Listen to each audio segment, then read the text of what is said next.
Broderick Jones, man. First off, we got to put Broderick Jones at left tackle. All right. Let's stop all the dilly-dallying around and put the man at left tackle. He was drafted to be a left tackle. He's in year 2. There's no reason that he can't be at left tackle. Let me just say this. I don't give a damn what Dan Moore can't do. Okay. Or Dan Moore Jr. I literally don't give a damn what he can't do.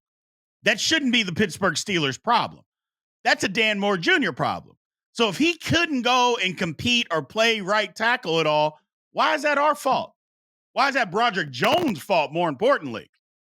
Put the man at left tackle. That's what he is. That's what he's always been. That's what he was drafted to be. That's what Omar Khan said he was going to be in February.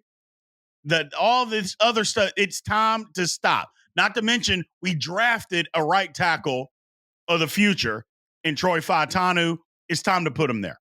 Stop with the nonsense. Let's stop with the nonsense. Now, let's dig in a little bit to what Broderick Jones is doing right now. We say put him at left tackle, but hell, can he even beat Dan Moore Jr. out of the job? Which clearly I think he can, but he's not playing well right now.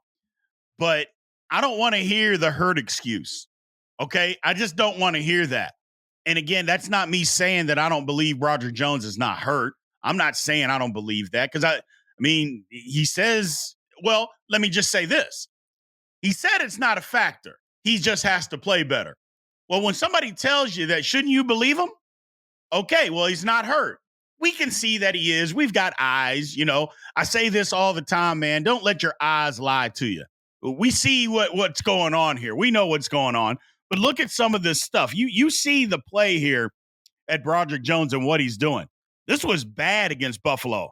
That's bad play, man. And I know people are going to start screaming about, oh, well, his right arm is hurt and he can't extend it and he's using a brace. Well, then why is he out there?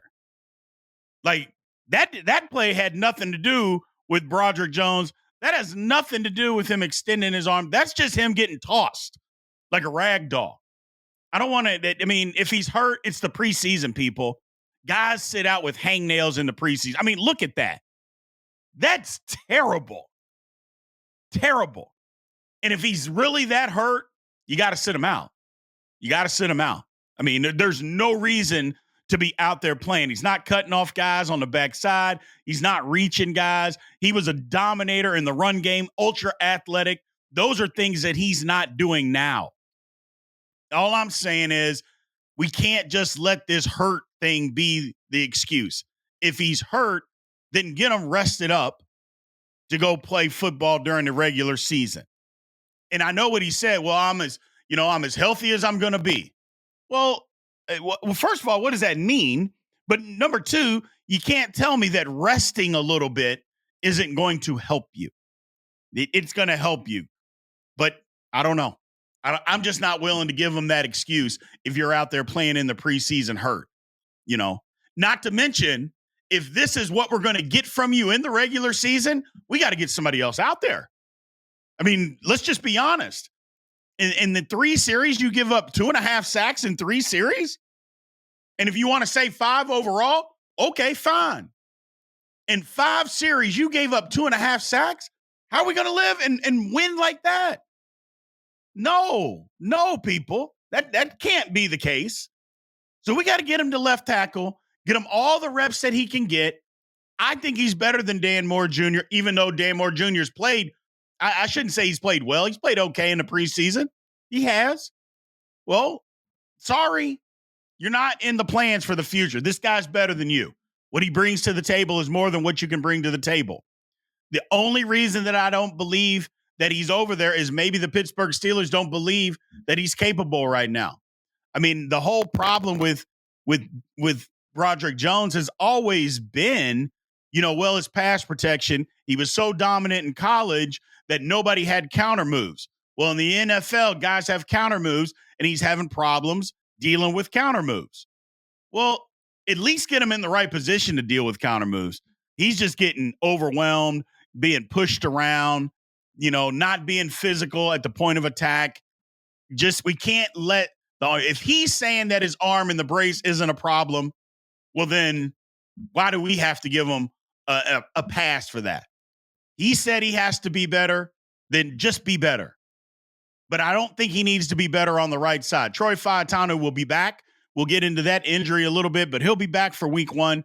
It's time to get Broderick to the left side, and let's end all the nonsense. End it all. He's just got to get back to being his athletic self, because that's where he's at his best. Power and athleticism. Got to get back to that.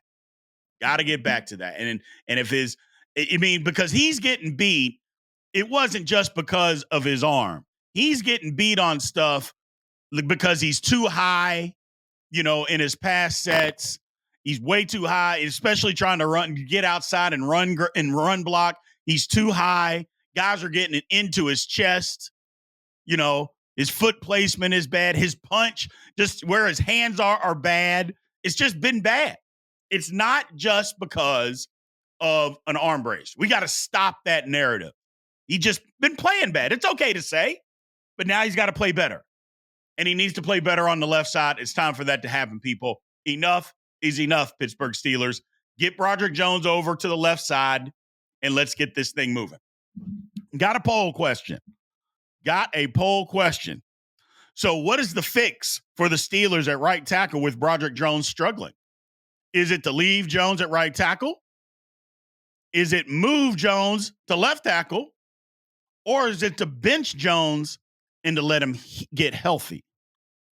So A is leave Jones at right tackle. B, move Jones to left tackle. And C, bench Jones and let him get healthy. Leave all your answers / comments in the comments section, people.